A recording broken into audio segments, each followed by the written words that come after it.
Hai Singam, gue Bening dan hai juga penonton lainnya. Selamat datang di Prediksi YouTube 2021, sebuah acara rutin tahunan di channel ini. Bagi yang belum kenal gue adalah Eno Bening. Gue adalah social media strategis. Gue ngomongin masalah social media dan bagaimana perkembangan platform digital dan bagaimana ini bisa kita manfaatkan sebagai kreator, sebagai brand, sebagai agency atau sebagai orang-orang yang pengen menyebarkan awareness. Pokoknya bagaimana social media berguna bagi goals-goals yang kalian ingin tuju. 2020 adalah tahun yang cukup tidak ada yang menduga, yang dimana ada pandemi dan banyak banget hal-hal yang gue perkirakan akan semakin bagus, nyatanya malah tidak bergerak atau bahkan mundur ke belakang. Dan hal itu tentunya akan mempengaruhi segala banyak keputusan orang-orang di berbagai macam aspek. Salah satunya adalah platform dunia online. Jadi langsung aja kita evaluasi 2020. Dari 2020 adalah quarantine yang produktif, dimana sosial media memanjakan kalian dan entah kalian memanfaatinnya apa enggak. Kreator YouTube Indonesia ya makin banyak, makin beragam, makin semua orang, makin ribuan orang itu konten kreator. Dan di 2020 ini Indonesia kebanjiran dengan yang namanya VTuber. Gue sendiri masih menggali dan masih mencari unique selling point. Udah kenal beberapa orang untuk gue ajak ngobrol dan lain-lain. Dan mungkin gue akan bikin video tersendiri mengenai VTuber. Banyak juga konten kreator yang dari YouTube akhirnya pindah ke platform lain, dan dari platform lain akhirnya pindah ke YouTube karena melihat kecocokan dan ketidakcocokan terhadap jenis-jenis konten. Dan beberapa konten kreator di Indonesia bahkan sudah ada yang mendapatkan banyak kontrak eksklusif di berbagai macam aplikasi-aplikasi media sosial lainnya. Jadi berawal dari YouTube, branding di tempat lain. Salah? Enggak. That's fine. Dan banyak banget agency dan brand itu mengucurkan dananya itu untuk platform digital, YouTube, Instagram, Twitter, dan TikTok. Karena seperti kalian tahu, semakin sedikit orang keluar rumah, berarti iklan-iklan yang konvensional semakin ditinggalkan dan semakin banyak orang menuju digital. Jadi 2020 adalah tahun yang sebenarnya untuk konten kreator yang di rumah aja. 2021 adalah tahun yang dianggap sebagai tahun kebangkitan, tahun perubahan. Mungkin kreator bisa senang-senang di 2020, tapi banyak orang yang jobnya bukan kreator itu harus mendapatkan banyak hal tidak baik dari pandemi ini. Jadi 2021 diharapkan semuanya bisa kembali normal, apalagi katanya vaksin udah siap. Lalu apa dampaknya untuk dunia online, terutama YouTube? Apa yang akan terjadi? Apa ramalan lo? Apa prediksi lo? Pertama, jika semua kembali normal ya siap-siap kalian akan kehilangan traffic. Karena anak-anak sekolah itu sudah kembali ke sekolah, Pak. Sudah tidak lagi mencari konten-konten Anda. Mereka sudah sulit lagi untuk menggunakan gadget mereka untuk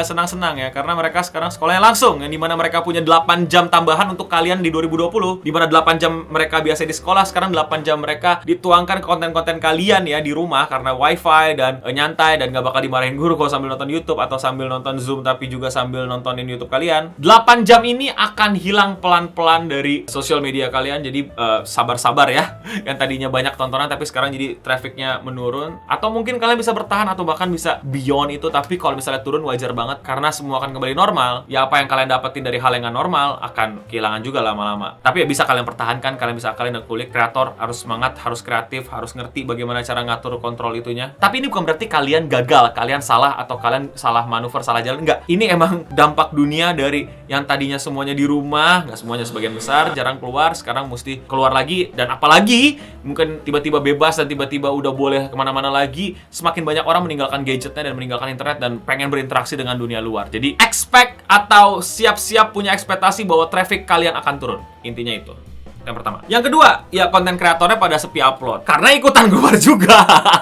Atau tiba-tiba banyak konten jalan-jalan, tiba-tiba YouTuber jadi travel vlogger, dan nggak masalah, ya silakan aja bikin. Tapi ya itu yang banyak konten. Apalagi kalau misalnya udah dibebasin pasti awal-awal pertama kalian naik kereta lagi dan lain-lain, konten-konten itu akan banyak, akan ramai kembali. Dan ya orang-orang yang kemarin-kemarin live streaming mungkin pelan-pelan akan berkurang karena ya orang udah kan di rumah lagi, dan mungkin dia juga selama ini live stream iseng dan akhirnya mulai kerja lagi. Jadi expect more of travel content dan less live streaming content. Tapi nanti di pertengahan bulan dan di akhir bulan, live streaming ini akan semakin menjadi dan semakin menjadi. Jadi 2020 adalah kontennya live streaming yang sudah gue bilang di karya karsa gue. Dan di 2021 ini live stream akan semakin jadi, semakin beringas, semakin kejam, karena akan semakin menggiling konten-konten yang harus dibuat dulu. Dimana live stream ini lebih langsung, lebih real, lebih interaktif, dan lebih eksklusif. Karena kalau lu nggak nonton live streamnya, beda rasanya. Jadi siap-siap kalian semua konten kreator yang belum live stream, segera pelajarin live stream. Salah satu penyebab live stream ini bisa naik karena ada platform di mana ada donasi dari penonton yang bisa disalurkan ke kreator dan bisa dibayarkan melalui berbagai macam jenis pembayaran. Kalau dulu waktu zaman-zaman kalian semua mungkin 2019 atau ke belakang ya, orang-orang cuma bisa pakai Streamlabs, yang itu mesti pakai kartu kredit, mesti punya punya PayPal dan lain-lain. Tapi sekarang udah bisa didukung dengan berbagai macam jenis pembayaran, berbagai macam jenis aplikasi. Jadi live streaming akan semakin gede di 2021. Ya gampang nanti yang live stream yang nggak pernah live streaming tapi stream podcast jadi live streaming, gaming yang selama ini konten jadi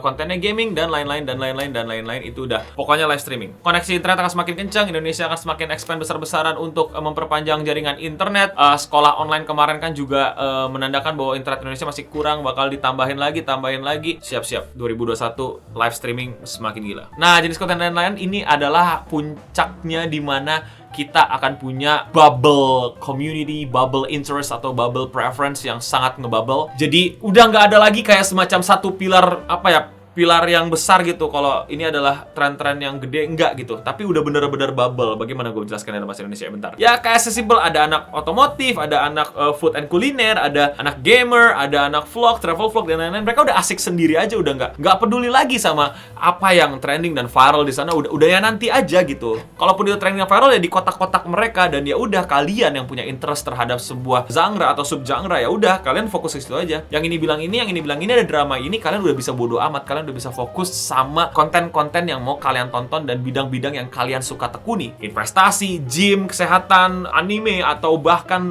Koreaan, udah enak. Udah nggak ada lagi nanti namanya raja YouTube lah, ketua YouTube lah, atau apalah. Enggak, udah masing-masing. Udah suka-suka subgenre-nya lain-lain. Udah sesuai tema dan sesuai jenis konten kreatornya. Makanya buat kalian konten kreator baru, ini pesan gua, semakin lancip tujuan kalian, semakin lancip genre kalian atau tema konten kalian, semakin gampang kalian buat dapat penonton. Udah jelas aja kalian mau bikin apa. Jangan tahu-tahu random kenalan terus apa. Jalan-jalan langsung, bikin kue langsung, ngobrol anim langsung, ngobrolin bola langsung, ngomongin mobil langsung aja udah.